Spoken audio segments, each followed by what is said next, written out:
Entrez dans n'importe quel magasin d'électronique en 2025. Des rangées de téléviseurs lumineux promettent 4K, Ultra HD, Smart. Mais toutes les promesses ne sont pas tenues. Samsung, LG, Sony, les géants partagent les étagères avec des marques moins chères comme Insignia ou RCA. Même étagère, réalité différente. Parce qu'il ne s'agit pas seulement d'écran, il s'agit de confiance. Aujourd'hui, nous classons 12 marques de téléviseurs, des échecs frustrants aux chefs-d'œuvre dignes du salon. La coquille est vide. Numéro 12, RCA. Il fut un temps, RCA signifiait confiance. Salle de concert, ondes radio, tubes de verre brillent chaudement dans des boîtes en bois. Mais ce RCA-là a disparu. Ce qui reste est un nom sans battement de cœur. Leurs téléviseurs ressemblent à des accessoires. Construction bon marché, mouvements saccadés, des couleurs qui ressemblent à des souvenirs, autrefois vibrantes, maintenant fanées. Faites 3 pas de côté, et c'est comme regarder la télé à travers le brouillard. Un propriétaire a dit qu'il avait acheté un RCA pour la chambre d'amis. Au 3e mois, couleur plate. 6e mois, bourdonnement sonore. 9e mois, écran complètement noir. Maintenant, c'est de l'art, probablement moderne, probablement accidentel. La nostalgie ne peut pas compenser un mauvais rétroéclairage. Et pourtant, RCA est toujours là, sur chaque étagère économique. Ne tombez pas dans ce piège. Certaines marques survivent uniquement grâce à leur nom. Le mirage de la marque maison. Numéro 11, Insignia. Le pari favori de Best Buy, une marque construite pour les bacs à soldes. Vous les verrez empilés en palettes pendant le Black Friday, comme s'ils offraient quelque chose de spécial. Mais voici la vraie histoire. Insignia à l'apparence. Amazon Fire OS intégré, interface soignée, prix abordable. Mais 3 mois plus tard, vos applications se figent en plein film. Le système oublie vos paramètres après chaque redémarrage. La télécommande cesse de se synchroniser sauf si vous la tapotez comme un vieux distributeur automatique. Ça semble fonctionnel jusqu'à ce que vous lui demandiez de fonctionner plus d'une fois. Un père a partagé « J'en ai acheté 3 en 5 ans. Chacun d'eux écran mort, pas de réparation, pas de solution, juste fini. » Si un téléviseur a une durée de vie plus courte que votre carte de garantie, ce n'est probablement pas une affaire. C'est juste du regret, attendant d'être délivré. Le fantôme de la qualité passée. Numéro 8, Toshiba. Vous vous souvenez de ce nom, n'est-ce pas? Peut-être que votre télé d'enfance l'avait. Bords arrondis, télécommande massive, fiabilité. Aujourd'hui, Toshiba porte la marque Amazon comme un masque. Joue bien dans l'espace Fire TV. Mais le matériel, c'est du milieu de gamme au mieux. Vous n'achetez pas ce que dit le logo. Vous achetez des coins coupés derrière le plastique. Un utilisateur a dit « Le système fonctionnait bien, mais 2 mois plus tard, j'avais des pixels morts. » Le support client a dit « Réinitialisez la télé. » Ça n'a pas marché. C'est ce qui arrive quand une marque avec une histoire devient une pensée après coup.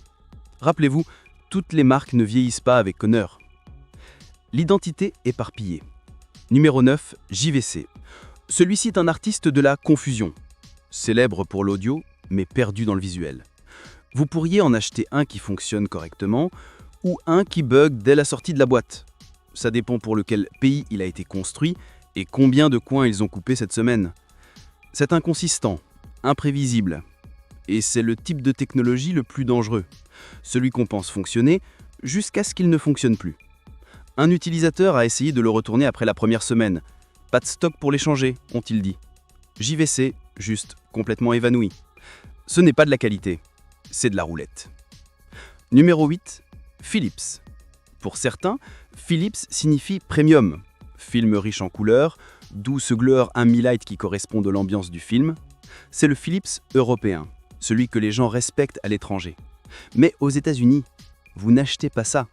Ici, Philips est juste un nom, estampillé sur des téléviseurs fabriqués par une société entièrement différente. Panneau bon marché, interface lente, temps de réponse lent qui font de chaque clic un soupir. Un père a partagé « J'avais acheté ça pour une soirée cinéma avec les enfants. Les lumières avaient l'air cool au début, jusqu'à ce que naviguer dans le menu prenne plus de temps que de choisir le film. Il l'a vendu dans l'année, il l'a échangé pour un TCL. » Si vous voulez la vraie expérience Philips, vous devriez l'importer ou déménager à Amsterdam. Ici, c'est une contrefaçon portant des étiquettes de designer. L'acteur disparaissant. Numéro 7, Panasonic. Autre icône domestique devenue murlure. Si vous n'avez pas vu de télé Panasonic depuis des années, ce n'est pas votre imagination. Ils se sont retirés des étagères américains il y a des années. L'attention s'est déplacée globalement, modèle OLED prié par les cinéastes, juste pas vendu dans les magasins par ici. Et quand vous en voyez un, c'est pris comme de l'art et livre comme une pièce abstraite que vous ne comprenez pas complètement. Pas de HBO Max, mise à jour buggée, un théâtre personnel sans les streams modernes pour le remplir. Un étudiant en cinéma a importé un OLED Panasonic après avoir entendu qu'il avait l'image la plus cinématique disponible.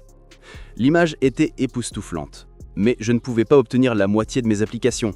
Les mises à jour étaient maladroites, cela ne semblait pas vivant. Panasonic est un chef-d'œuvre verrouillé derrière une porte. Pour la plupart des spectateurs, ce n'est simplement pas à portée. Le héros déchu. Numéro 6, Vizio. Il possédait autrefois l'espace budget. Fin des années 2000, vous pouviez entrer dans n'importe quel Costco et savoir que Vizio était le choix intelligent. Construction solide, image claire, bon rapport qualité-prix. Puis, sont venues les fissures. Pas dans le verre, dans l'âme. Les menus ont commencé à geler.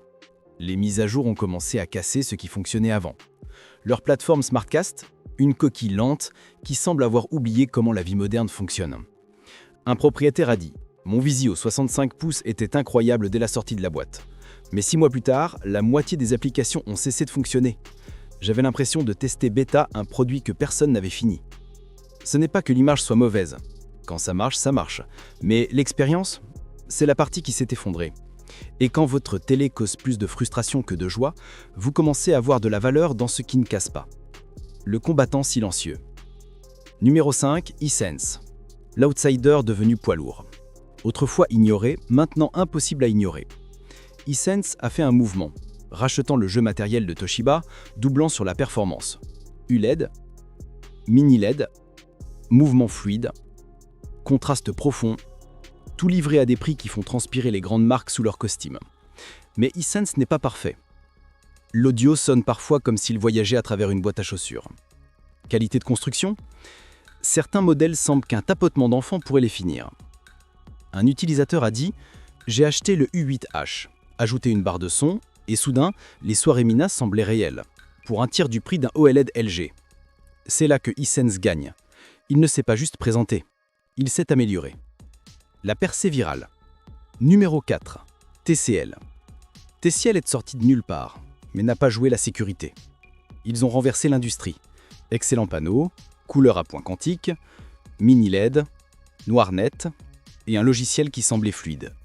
Roku, Google TV, facile à utiliser, rapide à répondre.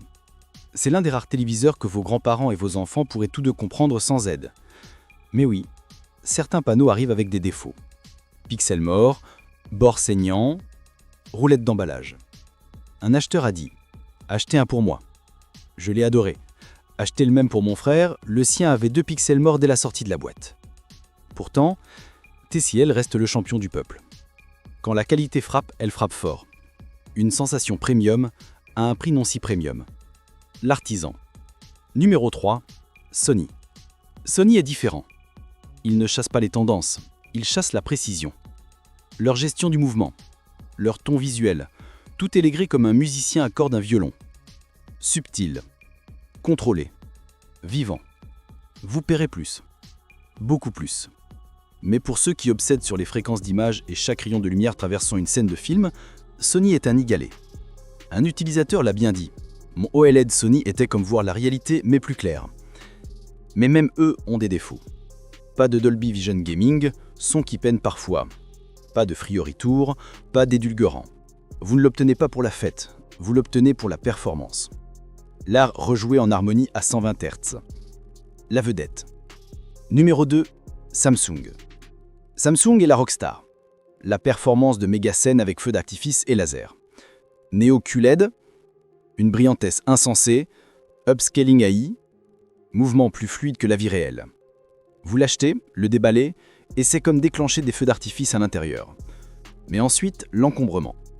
Bloatware, publicité en lecture automatique sur votre écran d'accueil, fonctionnalités indésirables se faisant passer pour des améliorations. Un utilisateur a partagé. L'image m'a sufflé, mais je ne m'attendais pas à voir un préauto sur mon écran d'accueil. Samsung délivre, mais il intruse aussi. Sa domination ne vient pas seulement par la qualité, mais par la présence. Bruyant, insistant, brillant, mais rarement paisible. Le combattant du contraste. Numéro 1. LG. Pas de bruit. Pas de prétention. Juste l'excellence silencieuse. Éclairage OLED. Chaque pixel auto-éclairé. Chaque ombre nette. Pas de fuite de backlight, pas de gris là où devrait être le noir. Les gamers l'adorent. Les cinéastes lui font confiance. Et dans un salon tranquille, café refroidissant à côté de vous, LG simplement disparaît, ne laissant que l'histoire à l'écran. Mais même LG n'est pas sans défaut. Le burn-in est toujours le fantôme dans la machine. Pourtant, pour ceux qui veulent de la présence, pas seulement une image, LG porte toujours la couronne. Ils veulent un qui soit intelligent pour fonctionner. Avant de partir, appuyez sur ce bouton « S'abonner ». Nous ne faisons pas que des critiques, nous exposons. De l'engouement aux échecs cachés, aux trucs que les marques espèrent que vous ne questionnerez jamais.